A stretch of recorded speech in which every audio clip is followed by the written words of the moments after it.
what we are looking at, Alex, is we are looking at the superhighway being just like building a road. You don't charge people for using the road, but when you facilitate them to move around, then they can buy things in a shop, and then you charge them for buying things in a shop. Naysayers have said that we should not invest so heavily in infrastructure because people do not eat roads, they do not eat bridges.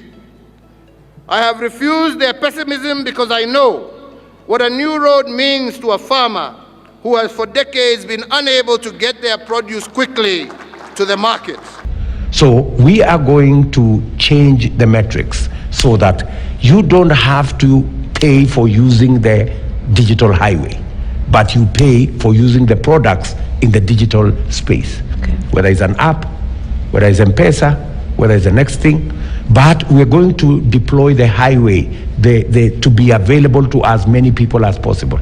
And that's where we can actually remove all these spaces where there is taxation. Taxation will be taken to products, not the highway.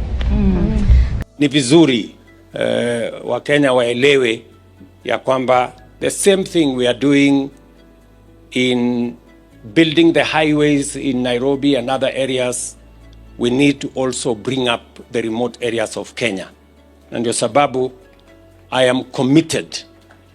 Wakati nimesema tunajenga barabara kutoka Isiolo kwenda mpaka Mandera kilomita 750 kwa takriban shilingi bilioni 100. Watu wengi hawaelewi what I am trying to say.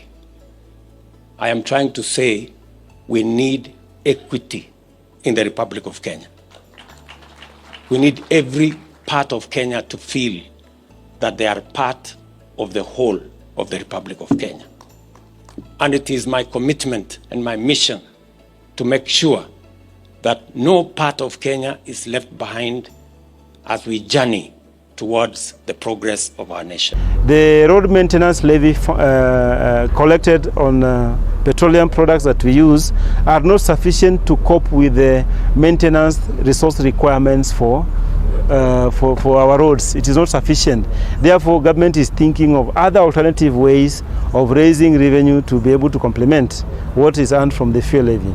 In any case also, the country and the world actually is moving towards the electric vehicles.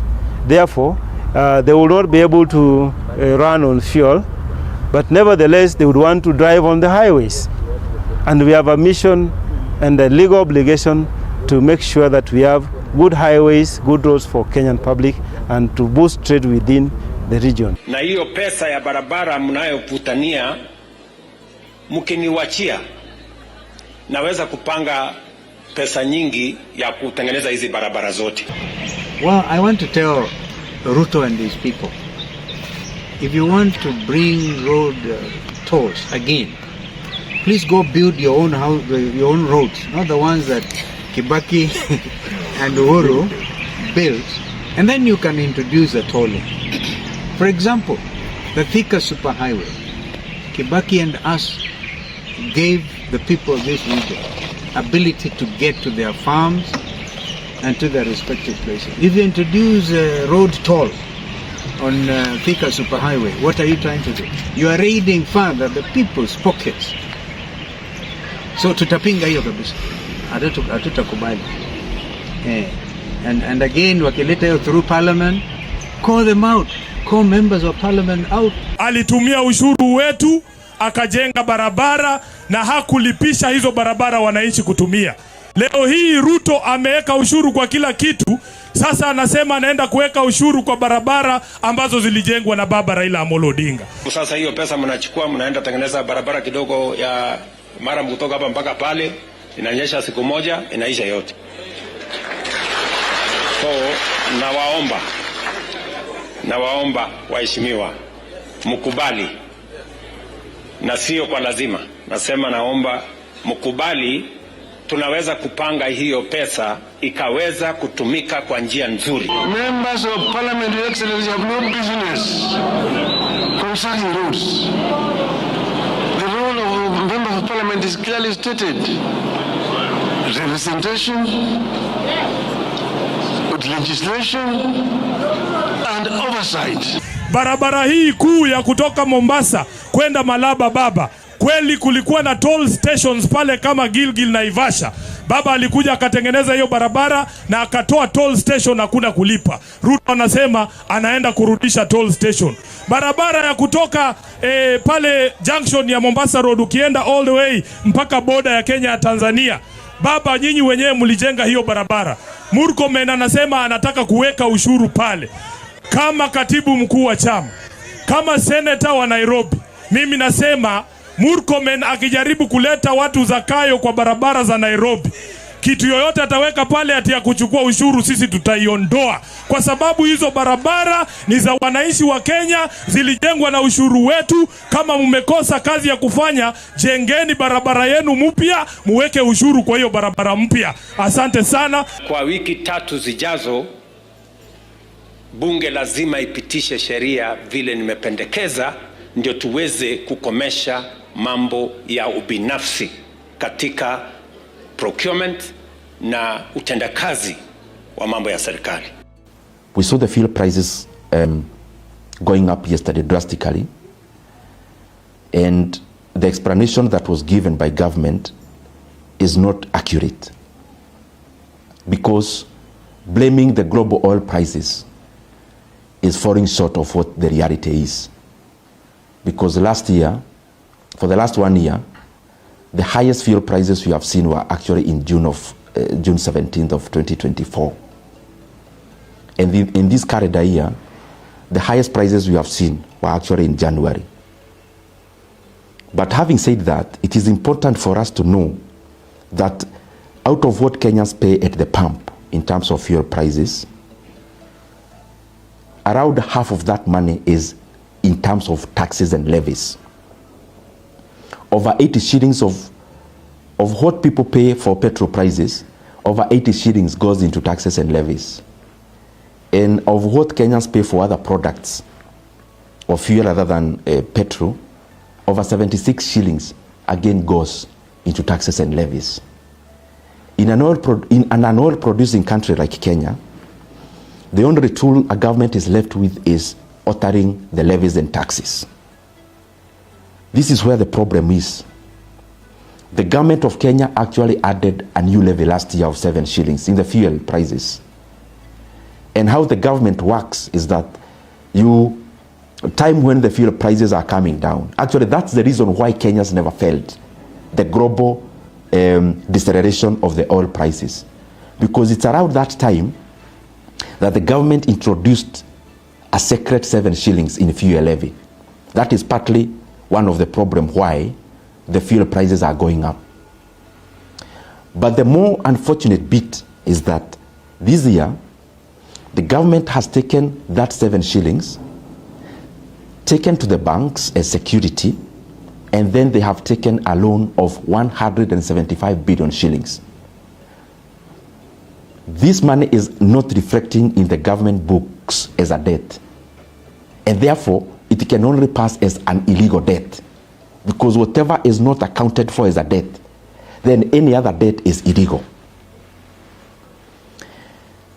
There has been a lot of secrecy around securitization, because these questions we have asked them even in Parliament, even the people in the Treasury don't seem to know. Some of the questions we are asking, how much money is the government actually borrowing? Because even the 175 is from different sources other than the official source. Secondly, what is the interest rate? Third, after 7 years, which is the period at which they are borrowing, how much will the government have paid to these banks? Fourth, is this money sovereign guaranteed? Because it seems to be nowhere in the government books. It actually also never came to Parliament for any ratification. The problem of this is that we now have the government spending money in advance. They have already collected money in advance for the next 7 years. So if Kenyans demand lower fuel prices, and you've already taken loans using the levies and taxes, how are you going to alter the pump fuel prices, because the only tool you have is taxes and levies, and it is the one that you've already securitized. And this securitization term is another dogma that is being brought around to confuse Kenyans. It is important for the government to be prudent. It is not fair, because we want to be clapped for today. We add fuel prices, we actually go to the banks and take loans using the same levy, which in a bad day is what Kenyans will demand it gets lowered for the fuel prices at the pump to actually be managed. The other thing I want to highlight is that beyond the people in the National Treasury who are clearly engaging in an illegality of borrowing money and hiding that borrowing, even the banks that are lending money using this securitization issue, they need to answer questions to their shareholders. This money you are lending, how is it secured?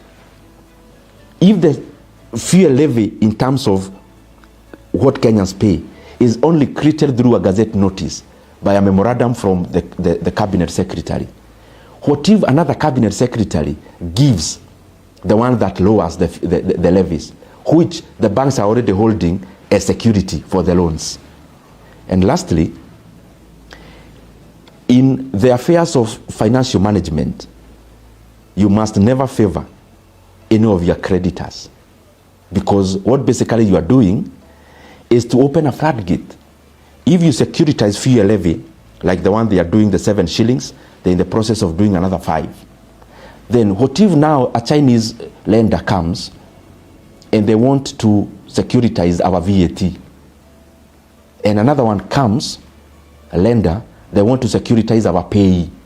What will be left for the government to do, the governments that are in power or that come to power? It is important for Kenyans to know that the explanation that was given in terms of fuel prices is actually not true. The truth is introduction of new levies, but more importantly, the illegal borrowings that are happening around fuel levy.